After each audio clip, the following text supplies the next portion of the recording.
Hey guys, so welcome to Lucky's கப்பல்.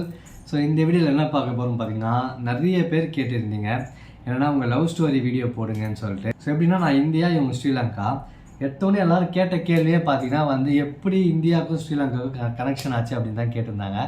So என்ன ஏது, எப்படி ஸ்டார்ட் ஆச்சு, எப்போ எங்கள் மேரேஜ், எப்படி மேரேஜ் வரைக்கும் எப்படி ட்ராவல் ஆச்சு, ஸோ எங்கே மேரேஜ் நடந்தது எல்லாமே டீட்டெயிலாக சொல்கிறோம். ஸோ வீடியோ மிஸ் பண்ணாமல் பாருங்கள். ஃபஸ்ட்டு பார்த்தீங்கன்னா எப்படி எங்கள் 2 பேரும் கான்டாக்ட் ஆச்சுன்னா, நான் அப்போ கொரோனா டைமுங்க. நாங்கள் யூடியூப் சேனல் ஒன்று வச்சுருந்தோம். ஸோ யூடியூப் சேனல் பேர் என்னன்னா ராம்லெக்ஸ் விலாகுன்ட்டு. அந்த யூடியூப் சேனல் மூலிமா தான் ஃபஸ்ட்டு இவங்க எங்களை கான்டாக்டே பண்ணாங்க.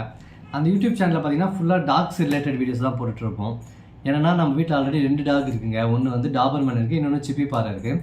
ஸோ அதை பற்றி கேரிங்கு, அவங்கள எப்படி கேர் பண்ணி பார்த்துக்கிறது, எப்போல்லாம் வேக்சின் போடுறது, எல்லாமே டாக் ரிலேட்டட் வீடியோஸ் போட்டுட்ருப்போம். இவங்க என்னை காண்டாக்ட் பண்ணாங்கன்னா ஃபஸ்ட்டு அந்த சேனல் மூலிமா தான் காண்டாக்ட் பண்ணாங்க. எப்படின்னா இவங்க ஸ்ரீலங்காவில் ஜெர்மன் ஷெப்பர்ட் வச்சுருக்காங்க. அந்த ஜெர்மன் ஷெப்பர்ட் ஏதோ உடம்பு சரியில்லைன்னு சம்திங் காண்டாக்ட் பண்ணாங்க. நீ எப்படிமா ஃபஸ்ட்டு எங்கள் யூடியூப் சேனல் பார்த்தேன்? ஃபஸ்ட்டு எப்படின்னு சொன்னால், ஆனால் நாங்கள் ஒரு நாய் வளர்த்துருந்தாங்க. இப்பயும் இருக்கு வீட்டை. பேர் ஜெரின்னு சொல்லிட்டு. அவங்க ஃபீமேல் தான், ஜெரியன்னு சொல்லிட்டு. அது 2-3 ஒரு கிழமைக்கு மேலவா சாப்பிடாம போயிட்டு. அப்போ எனக்கு சாப்பிடலைன்னு சொன்னோடனே சரி, எனக்கு கவலை, அழ தொடங்கிடுவேன் எப்பயுமே. ஏன் இது சாப்பிடலை, அப்படியே இருக்குன்னு சொல்லிட்டு. நல்ல விருப்பமாக இருந்தது. அதோட அம்மாக்கள் எல்லாம் பேசுவாங்க வீட்டு எல்லாருமே, என்ன ஒரு நாய்க்கு போயிட்டு, நாய் தானே சாப்பிடலை, ஏன்னா ரோட்டில் இருக்கிற நாய்கள் எல்லாம் டைமுக்கு சாப்பிடுதா, அது சாப்பிடும், அதுக்கு பிறகு அதுக்கே சரியாயிடும், அது கொஞ்ச நாளையில் சாப்பிட்ரும் அப்படி இப்படின்லாம் சொல்லிட்டே இருந்தாங்க. ஆனால் நான் கேட்கவே இல்லை. சரியான கவலையில் இருந்தேன். அப்போ தான் எங்களோட தம்பியில ஃப்ரெண்ட் ஒரு ஆள், அவர் தான் என்ன செஞ்சவர், யூடியூப் இந்த லிங்க் எனக்கு அது அனுப்புனவர். நம்ம யூடியூப் சேனல் இந்தியாவிலேருந்து ஸ்ரீலங்கா வரைக்கும் ஃபேமஸ் ஆகிருக்குங்க. ஏன்னா லிங்க் அனுப்பிட்டு இங்கே இந்த சேனலில் நல்லா சொல்கிறாங்க, ஒருக்கா நீங்கள் கேட்டு பாருங்க அப்படின்னு சொல்லிட்டு எனக்கு இல்லை, தம்பிக்கு அனுப்பியிருந்தவங்க. அவன் மட்டும் என் கையில் கிடைக்கிட்டோம். ஏன்னா அவனால தாங்க இவ்வளோ தூரத்துக்கு வந்திருக்கு. அப்போ தம்பிக்கு அனுப்ப, தம்பியும் காட்டினவன் சங்கீதன்னு சொல்லிட்டு அவர் காட்டினார் என்னட்ட, இதே இங்கே பாடுறா, ஏன்னா இப்படி இருக்கு, அனுப்பியிருக்கேன் லிங்க, நீ போய் பாருன்னு சொல்லிட்டு அனுப்பி தர. நானும் உள்ள போய் பார்த்தேன். நம்ம வீடியோவில் எப்போவுமே லாஸ்ட்டில் ஏதாவது டவுட் இருந்தால் கமெண்ட் பண்ணுங்கள், நாங்கள் ரிப்ளை பண்ணுறோம் அப்படின்னு சொல்லியிருப்போம். ஸோ அதேமாதிரி இவங்க பார்த்துட்டு ஏதோ கமெண்ட் பண்ணியிருக்காங்க போல். நாங்கள் என்ன பண்ணுறோம்னா, எல்லாருமே கமெண்ட் பண்ணுறோம், எல்லாருக்கும் என்ன சொல்லுவோம்னா இன்ஸ்டாகிராமில் மெசேஜ் பண்ணுங்கள். ஏன்னா யூடியூப்பில் அவ்வளோ லென்த்தாக கமெண்ட்ஸ் டைப் பண்ணிகிட்டே போயிருக்க முடியாது. இன்ஸ்டாவில் தான் கால் பண்ணி பேசிக்கலாம் அப்படின்னு சொல்லிட்டு தான் நாங்கள் எல்லா கமெண்ட்ஸ் எல்லாம் பண்ணுறவங்களுக்கும் சொல்லுவோம். இவங்களுக்கும் அதே மாதிரி தான் சொல்லியிருக்கேன். இவங்களும் இன்ஸ்டாவில் மெசேஜ் பண்ணியிருக்காங்க. அப்போ இன்ஸ்டாகிராம் நாங்கள் அவ்வளோ யூஸ் பண்ண மாட்டோங்க, ரேர் தான், எப்பயாவது தான் உள்ளே போயிட்டு பார்த்துட்ருப்போம். ஸோ அந்த டைமில் இவங்க மெசேஜ் பண்ணியிருக்காங்க. ஒரு வாரமாக நான் இன்ஸ்டாகிராம் பக்கமே போகல. அப்போ நான் என்ன சொன்னேன், இது சும்மா ஃபேக் போடுறதுக்கு இப்படி சொல்லி போட்டு ஏன்னா அனுப்ப மாட்டாங்கன்னுட்டு நான் அனுப்பி கவனிக்கவே இல்லை. அது கணக்கிலே எடுக்க நிறைய பேர் ரிப்ளை பண்ண மாட்டாங்க. ஸோ அதனால் இவங்களும் நினச்சிட்டு இருக்காங்க போல், இவங்க ஏதோ சும்மா வீடியோக்காக சொல்லியிருக்காங்க, அதுக்கப்புறம் ரிப்ளை பண்ண மாட்டாங்கன்னு சொல்லிட்டு விட்டாங்க. நான் ஒரு 1 வீக் எடுத்து பார்த்தேன், இவங்க மெசேஜ் வந்திருந்தது.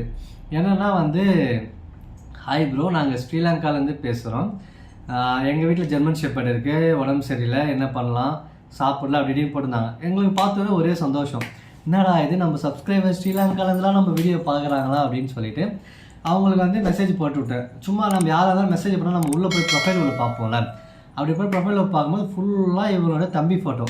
சரி, நான் சரி பையன்தான் போல் அப்படின்னு சொல்லிட்டு நானும் ஹாய் ப்ரோ, இதெல்லாம் பண்ணுங்கள் டாகுக்கு, இதெல்லாம் இந்த மெடிசன் கொடுங்க அப்படின்னு சொல்லிட்டு நாங்களும் மெசேஜ் பண்ணி விட்டோம். அவங்களும் ஓகே தேங்க்ஸ்ன்னு சொல்லிட்டு போயிட்டாங்க.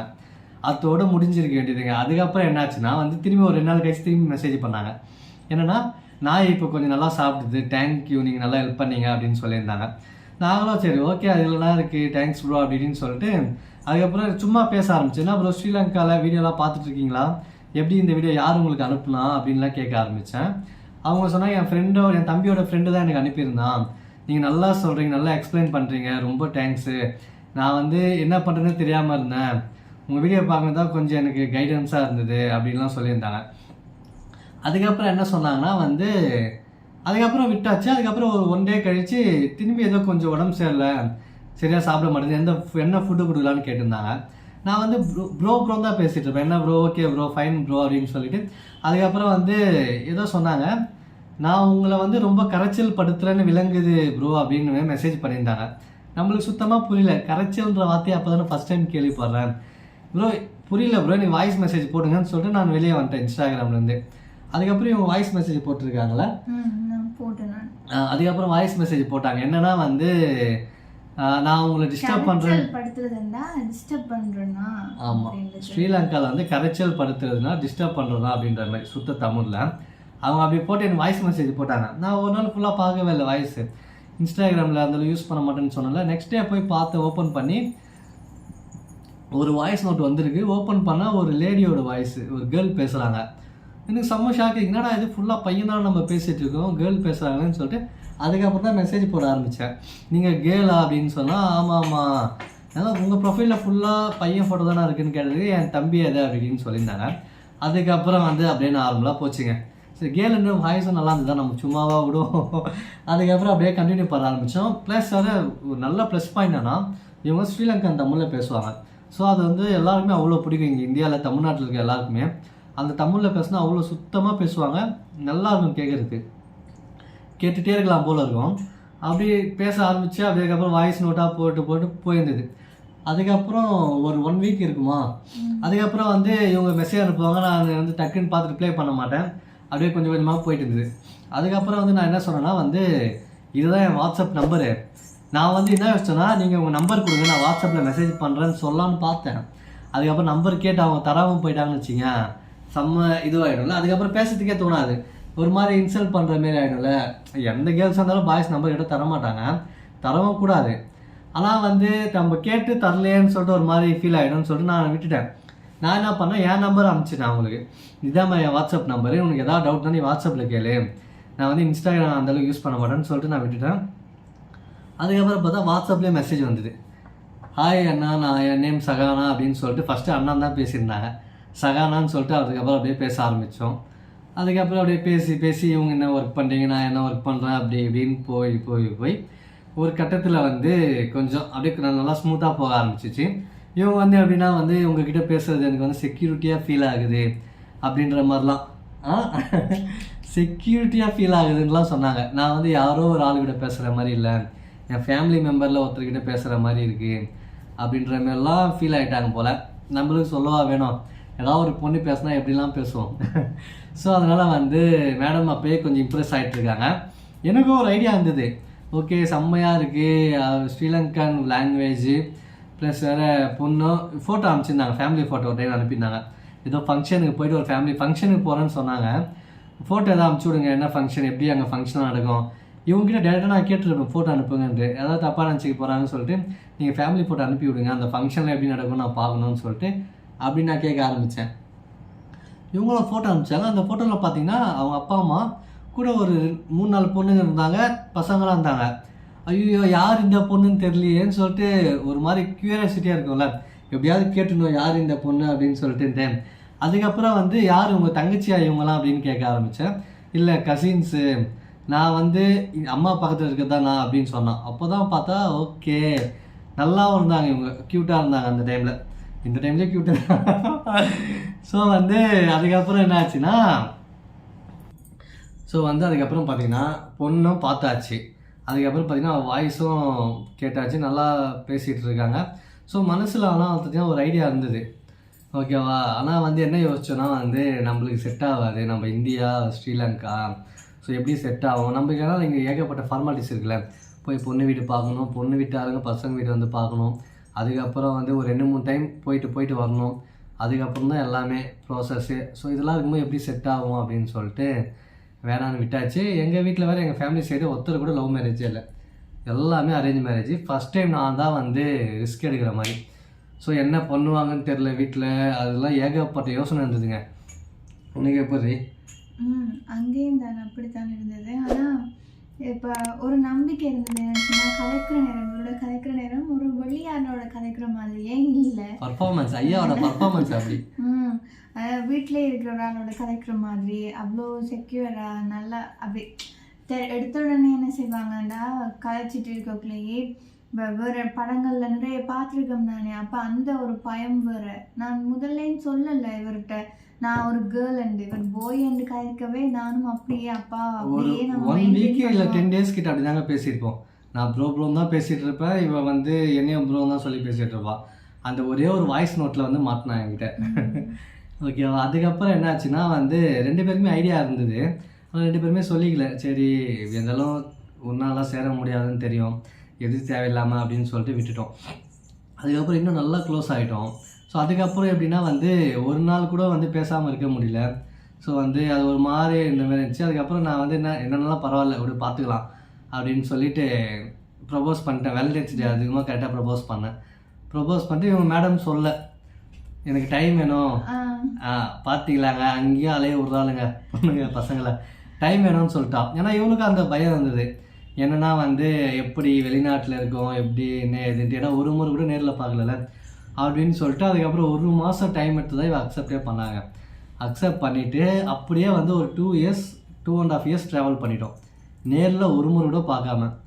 ப்ரப்போசல் அக்செப்ட் பண்ணிட்டு பிறகு தான் வீடியோ காலில் அப்பப்போ பேச ஆரம்பித்தோம். அதுக்கப்புறம் ரெகுலராக வீடியோ கால் தான் ஃபுல்லாக. அதுக்கப்புறம் என்ன ஆச்சுன்னா வந்து சரி ஒரு முறை நேரில் போய் பார்க்கல, ஏன்னா 2 years ஆகிடுச்சு, நேரில் ஒரு முறை கூட பார்க்கல எப்படி இருக்கு எனக்கு. ஆனால் நிறைய நாள் வந்து தூக்கமே இருக்காதுங்க. யோசிப்பேன், ஐயோ பக்கத்தில் இருந்தால் வேறு ஸ்டேட்டாக இருந்தாலும் பரவாயில்ல, போயிட்டு பார்த்துட்டு வந்துடலாமே, இது வேறு கண்ட்ரியாக இருக்குது, என்ன பண்ணுறது எது பண்ணுறது அப்படின்னு தெரியாமல் அப்பா நிறைய நாளாக யோசிச்சுட்டே இருந்திருக்கேன், என்னடா இது அப்படின்லான்ட்டு. ஆனால் வந்து பொண்ணு வந்து ஃபேமிலி கேர்ளுங்க, ஃபேமிலி ஓரியன்ட் கேர்ள், அதனால தான் வந்து நம்மளுக்கு வந்து ஐடியாவே இருந்தது. ஓகேவா. ஸோ வந்து கட்டினா இவ்வளோ தாண்டா கட்டணும் அப்படின்ற மாதிரி. அதுக்கப்புறம் வந்து சரி ஸ்ரீலங்காவுக்கு போயிடலாம், போயிட்டு இவளை பார்த்துட்டு வந்துடலான்னு சொல்லிட்டு வீட்டிலலாம் கேட்டு, வீட்டில் வந்து வீட்டில் தெரியாது, வீட்டில் வந்து என்ன சொன்னோன்னா ஃப்ரெண்டு மேரேஜுக்கு போயிட்டு வரோம், ஸ்ரீலங்கன் ஃப்ரெண்டு ஒருத்தர் இருக்கான், அவன் மேரேஜுக்கு போகலாம் அப்படின்னு சொல்லிட்டு கிளம்பலான்னு சொல்லிட்டு. நானும் ராம் தான், நாங்கள் ட்வின்ஸுங்க, நானும் ராமு. ஸோ நான் ராம் தான் கிளம்பலான். ராமுக்கு எல்லா விஷயமும் தெரியும், நான் ராமுக்கு எல்லாமே ஷேர் பண்ணிப்பேன், ஸ்டார்டிங் பேசுனது வந்து எல்லாமே தெரியும் அவனுக்கு. ஸோ அதனால் வந்து சரி நான் ராம கிளம்பிடலாம், போய் பார்த்து தான் வந்துடலாமே, ஏன்னா ஃபோன்லேயே தாங்க பேசிகிட்டு இருக்கோம், நேரில் ஒரு முறை கூட நேரில் பார்க்கலாம் எப்படி இருக்கும் ஃபீலு. அதனால் சொல்லிட்டு சரி கிளம்பிட்டோம். என்னென்னா வந்து பாஸ்போர்ட் எடுக்கல, விசா எடுக்கல, எதுவுமே எடுக்கலை. இவரை லவ் பண்ணி நாங்கள் கிளம்ப போகிறோன்ட்டு பிறகு தான் பாஸ்போர்ட் எடுத்தேன். அதுக்கப்புறம் விசா எப்படி எடுக்குதுன்னு அப்ளை பண்ணி நிறைய பேர்கிட்ட கேட்டுட்டு, ஏன்னா இவங்களும் ஒரு டைம் கூட இந்தியாவுக்கு வந்ததில்லை, இவருக்கும் அந்த எக்ஸ்பீரியன்ஸ் எதுவுமே இல்லை. எல்லார்கிட்டையும் கேட்டுட்டு எல்லாமே ஓகே ஆகிட்டு டிக்கெட்லாம் புக் பண்ணியாச்சு. டிக்கெட் பார்த்திங்கன்னா அப் அண்ட் டவுன் சேர்ந்து ஒருத்தருக்கு வந்து ஒரு 15,000 ஆகுங்க. எனக்கு ராமுக்கு சேர்த்து ஒரு 30,000 டிக்கெட்டுக்கு. அதுக்கப்புறம் பார்த்திங்கன்னா ஸ்ரீலங்கன் மணி மாற்றணும், ஏகப்பட்ட ப்ரொசீஜரு. ஃபஸ்ட் டைம் வேறு மேடம் பார்க்கறதுக்கு போகிறோம்ல, நிறைய திங்ஸ் வாங்கி போயிட்டேன் இவளுக்கு பிடிக்கிறதுக்கு, லேடிஸ் ஐட்டம்லாம். லேடிஸ் கம்பெல்லாம் வாங்கினது அனுபவம் கூட இல்லைங்க எனக்கு. இப்போ இவளுக்காக போயிட்டு கடை கடையாக ஏறி லேடிஸ் ஐட்டம் நிறைய எல்லாம் வாங்கிட்டு சரின்னு சொல்லிட்டு கிளம்பியாச்சுங்க. கிளம்பிட்டு எப்போ தெரியுமா, October 1 கிளம்புறோம். October 1 2023 அடி, ஆமாம் 2023 October 1 கிளம்பி ஸ்ரீலங்காவுக்கு போயிடலான்னு சொல்லிட்டு நான் ராம கிளம்பிட்டோம். சென்னை ஏர்போர்ட்டில் போய் இறங்கிட்டோங்க. இறங்கிட்டு இந்த செக்இன் ப்ராசஸ்லாம் போயிட்டுருக்கு. ஓகேவா. காலையில் ஒரு 6 மணி இருக்கும், போயிட்டுருக்கு. இவன் ஃபோன் அடிக்கிறான், என்னடா இது இவர் திடீர்னு காலைல, ஏன்னா இவ காலைல நான் சொல்லிட்டேன் காலைல ஃபோன் பண்ணாதடி, நான் வந்து ஃப்ளைட்டில் இறங்கிட்ட பேர் கால் பண்ணுறேன்னா, திடீர்னு ஃபோன் அடிக்க என்னன்னு தெரியலன்னு சொல்லி அட்டன் பண்ணி பேசினா ஃபுல்லாக அழுதுகிட்டே பேசிகிட்டு இருக்கா. இல்லை நீங்கள் வராதிங்க, வேணாம் நெக்ஸ்ட் டைம் பார்த்துக்கலாம், வராதிங்க அப்படின்னா. ஏன் என்ன ஆச்சுன்னு கேட்டால், இல்லை வீட்டில் எல்லாருக்குமே தெரிஞ்சிச்சு நீங்கள் வர்றது, ஏன்னா யாருக்குமே தெரியாதுங்க வீட்டில். நாங்கள் என்ன பிளான் பண்ணோன்னா ஒரு 3 days ட்ரிப்பு ஸ்ரீலங்காவுக்கு போயிட்டு ஒரு 2 நாள் இவ்வளோ போய் பார்த்துட்டு, ஓகேவா, எப்படியான நேரிலே பார்த்துல ஒரு முறை கூட நேரில் எப்படி தான் இருக்கான்னு போய் ஒரு டைம் பார்த்துட்டு அதுக்கப்புறம் கிளம்புறதுக்கு முன்னால் வந்து அவங்க வீட்டில் போய் பேசலான்ட்டு. இதுக்கு முன்னாடி ஒரு பெரிய ட்விஸ்ட் என்ன தெரியுமா, இவளோட அப்பாவும் சரி அம்மாவும் சரி 2 பேருமே போலீஸு, ஸ்ரீலங்கன் போலீஸு. யோசிச்சு பாருங்கள் என் நிலமைய, போனால் அப்படியே கொத்தா மாட்டிப்பேன். ஓகேவா. சரி நான் லாஸ்ட் நாளைக்கு பேசிட்டு வரலான்னு சொல்லிட்டு தான் இருந்தேன். அதுக்கப்புறம் அங்கே நீ வீட்டில் எப்படி போச்சுன்னு சொல்கிறேன். நாங்கள் வரோன்னு சொல்லிட்டு இருந்தோம். அதுக்கப்புறம் எதனால் எப்படி உங்கள் அப்பாவுக்கு தெரிஞ்சுது, வீட்டில் தெரிஞ்சுது? அது எப்படின்னு சொன்னால், October 1 ஸ்ரீலங்காவில் சில்ட்ரன்ஸ் டே. அப்போ சில்ட்ரன்ஸ் டேக்கு நாங்கள் ப்ரோக்ராம்லாம் செட் பண்ணிட்டேன். அன்றைக்கு அடுத்த நாள் வந்து அது ஒரு சனிக்கிழமை, அடுத்த நாள் ஒரு ப்ரோக்ராம் ஒன்று இருந்தது. நானும் தம்பியும் சரி போவோம்னு சொல்லிட்டு எல்லாம் ரெடி பண்ணிட்டேன். அப்பா டைம் பெர்மிஷன் எல்லாம் வாங்கியாச்சு, போயிட்டு வாங்கன்னு. ஒரு 12 மணி இருக்கும். Night ஆ? இரவு அந்த அப்பாவுக்கு அதான் ஒரு வெள்ளிக்கிழமை நைட்டு. கால் வந்தது. அப்பாவும் கழிச்சிட்டு பேசாமல் படுத்துட்டாரு. அம்மாட்ட சொல்லிட்டாரு, ஏன்னா இவ எங்கேயும் போக விட வேணாம், பார்த்துக்கொள்ளுன்னு சொன்னால், இது அம்மாட்ட கேட்டால் சரி என்னம்மா நாங்கள் விழிக்கிறோம் நாங்கள் போகிறோம்னு சொல்ல, இல்லை நீங்கள் போவேணாம், எங்கே போகிறனாலும் அப்பாட்ட கேட்டு போங்க அப்படின்ட்டாங்க. அப்பாட்ட தான் நாங்கள் கேட்டுட்டோமே, நாங்கள் தாத்தின்னு சொல்லுவோம், தாத்திட்டு தான் நாங்கள் கேட்டுட்டேனே அப்படின்னு சொல்ல, இல்லை தாத்தின்னு சொல்லிட்டு போனால் நீ போகக்கூடாது அப்படின்னு சொல்லிட்டாரு. சரியாண்டா அம்மாவோட கழிச்சிட்டு டீ குடிச்சிட்டு இங்கால வரோம், எங்களோட ஃபோன் எல்லாம் இல்லை. காலையில வந்து மார்னிங் வந்து டீ குடிக்கிறாங்க. அது என்ன ஆச்சுனாங்க, இவ வந்து யாருக்கும் சொல்ல வீட்டில். நாங்கள் அதை பிளான் பண்ணி தான் இருந்தோம். 2 நாள் பார்த்துட்டு வெளியெல்லாம் கொஞ்சம் நேரம் சுற்றிட்டு அதுக்கப்புறம் லாஸ்ட்டு கிளம்புறதுக்கு முன்னால் மட்டும் வீட்டில் போய் பேசிட்டு வரோம். ஏன்னா அப்பா அம்மா 2 பேருமே போலீஸுங்க, என்ன பண்ணுவானே தெரியாதுல்ல, பக்குன்னு இருக்கும். வெளியே வந்து இவகிட்ட கெத்தாக சொல்லியாச்சு, பார்த்துக்கலாம் ஒரு என்னாலும் பார்த்துக்கலாம் அப்படின்ட்டு. ஆனால் உள்ளுக்குள்ளே நம்மளுக்கும் கொஞ்சம் நடுங்கும்ல, அதனால வந்து இதுதான் பிளான் போட்டு வச்சுருந்தோம். இவன் ஒரு டைம் ஃபோனில் பேசும்போது அவங்க வீட்டில் குட்டீஸ் வாண்டுங்களாக இருக்கும் பார்த்தீங்களா, அது வந்து கேட்டு வீட்டில் போயிட்டு பெரியவங்க கிட்டலாம் வத்தி வச்சுட்டுக்கிறாங்க பசங்க. நாளைக்கு வரப்போகிறாங்க இந்தியாவிலேருந்து வரப்போகிறாங்கன்னு சொல்லவே எல்லோரும் யார் என்ன ஏதுன்னு கேட்டு வீட்டில் ஃபுல்லாக நியூஸ் பரவிடுச்சு.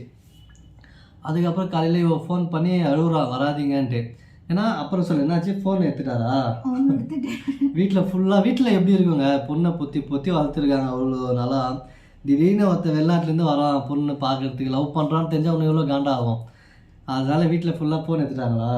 என்னது தம்பி மேலே எல்லாரும் ஃபோனையும் வாங்கிட்டாங்க. பிறகு ஒரு மாதிரி அம்மா குளிக்கிற நேரம் பார்த்து அம்மாவோட ஃபோனில் கடை எடுத்து ஃபோன் பண்ணி இவருக்கு சொன்னேன். ஃபோன் பண்ணிட்டு இதுமாதிரி சொல்கிறான், அழுதுகிட்டே பேசுகிறான். அம்மா அப்பாக்கெல்லாம் தெரிஞ்சிச்சு, எல்லாருக்குமே தெரிஞ்சிச்சு இங்கே வருது, நீங்கள் வராதிங்க, ஃப்ளைட் ஏறாதீங்க, இறங்கி போயிடுங்கன்றா. முன்னாடி பஸ்ஸில் போகிற மாதிரி சொல்கிறீ, இது ஃப்ளைட்டுடி, நாங்கள் எல்லா ப்ராசஸும் முடிச்சுட்டு உள்ளே வந்துட்டோம். அதுவும் இல்லாமல் இது ஃபஸ்ட் டைம் எங்களுக்கு வெளிநாட்டுக்கு போகிறதுக்கு ஃப்ளைட்டு ட்ராவலே ஃபஸ்ட் டைம். ஸோ வந்து இதெல்லாம் சான்ஸ் மிஸ் பண்ண மாட்டோம், பார்த்துக்கலாம் விடு, என்னன்னாலும் பார்த்துக்கலாம், நானும் உன்னை கல்யாணம் பண்ணதுக்கு வரேன், வீட்டில் வந்து பேசுவோம், அதெல்லாம் ஓகே ஆகிடும்னு சொன்னேன். ஆனால் வந்து என்னென்னா பார்த்துக்கலாம் சொல்லிட்டு நாங்கள் கிளம்பியாச்சு, ஃப்ளைட்டும் ஏறியாச்சு. ஃப்ளைட் ஏறிட்டு ஸ்ரீலங்காலேயும் லேண்ட் ஆகியாச்சு. அதுக்கப்புறம் தாங்க ஒரு பெரிய ட்விஸ்ட்டு அப்பா. ஏன்னா வந்து 2 பேருமே அவ்வளோ வீட்டில் எல்லாருமே அவ்வளோ இதுவாக இருந்தாங்க. இப்போ நம்ம வீட்டு பொண்ணே அதெல்லாம் பார்க்க வரான் லவ் பண்ணுறாங்கன்னா நம்மளுக்கு இவ்வளோ கடுப்பாகும். ஸோ அதே மாதிரி தானே அங்கேயும். அதனால் வந்து எல்லாருமே கொஞ்சம் வந்து டென்ஷனாக இருந்தாங்க. ஸோ எங்களுக்கும் ஒரு பயங்கர இது, ஏன்னா ஸ்ரீலங்காவில் ஒருத்தரோடு தெரிஞ்சவங்க யாரும் இல்லைங்க எங்களுக்கு. ஓகே, இதுதான் ஃபஸ்ட் டைம் ஸ்ரீலங்கா போகிறது, இடம் தெரியாது. இவன் ஏரியா சொல்லுவான், எப்படிலாம் போகிறது மேப்லலாம் பார்த்தாச்சு, பட் எப்படி போகிறது என்ன ஏதுன்னு எதுவுமே தெரியாதுல்ல. எங்கே பஸ் ஸ்டாப்பு என்ன எதுன்னு தெரியாது, ஃபுல்லாக நெட்டில் பார்த்துட்டு தேடிட்டு அதுதான் போகிற மாதிரி தான். ஸோ இதுக்கப்புறம் பார்த்திங்கன்னா அங்கே போய் இறங்கிட்ட பிறகு தான் இன்னும் பெரிய ட்விஸ்ட்டு எங்களுக்கு காத்துனுச்சு. இறங்கிட்டு அங்கே ஒரு 3 நாள் இவளை எப்படி பார்த்தேன், இவங்க வீட்டில் போய் என்ன பேசினேன், எப்படி ஓகே வாங்கிறதுக்கு எப்படிலாம் பேசினேன், அதுக்கப்புறம் வந்து எப்படி வந்து நாங்கள் ரிட்டர்ன் வந்துட்டு அதுக்கப்புறம் என்ன ஆச்சு, எப்படி கல்யாணத்துக்கு ஓகே வாங்கிட்டு எப்போ கல்யாணம், எந்த இடத்துல இந்தியாவில் கல்யாணமா ஸ்ரீலங்கா கல்யாணம், எல்லாமே வந்து நம்ம பார்ட் 2 போகலாம். ஏன்னா இந்த வீடியோ ஆல்ரெடி வந்து 20 மினிட்ஸ் கிட்டே போயிடுச்சு, இதுக்கு மேலே யாரும் பொறுமையாக கேட்க மாட்டீங்க. ஸோ இந்த வீடியோ இதோட முடிச்சுப்போம். பார்ட் 2ல் இன்னும் நிறைய பேசலாம். பார்ட் 2 தான் வந்து நிறைய ட்விஸ்ட் இருக்குது. ப்ளஸ் வேறு இந்த ரன்னிங்கு சேசிங்லாம் சொல்லுவாங்களே, அப்பப்பா எங்கள் லைஃப்பில் அதெல்லாம் நாங்கள் பார்த்துட்டோங்க. ஸோ அப்படி தான் போயிட்டு இருந்தது. ஸோ அதனால் பார்ட் 2ல் கம்பல்சரி மிஸ் பண்ணாமல் பாருங்கள். தென் இந்த வீடியோ பிடிச்சா வீடியோக்கு லைக் பண்ணிங்க. தென் வந்து கமெண்ட்ஸில் வந்து உங்கள் சஜஷன் எதாவது இருக்குதுன்னு கமெண்ட்ஸ் பண்ணுங்கள். ஓகேவா, நீங்கள் கமெண்ட் பண்ணதை பொறுத்து தாங்க என் பார்ட் 2 வந்து இன்னும் வந்து சீக்கிரமாக ரிலீஸ் பண்ண முடியும். ஓகே, ஸோ வந்து தேங்க்யூ, பை.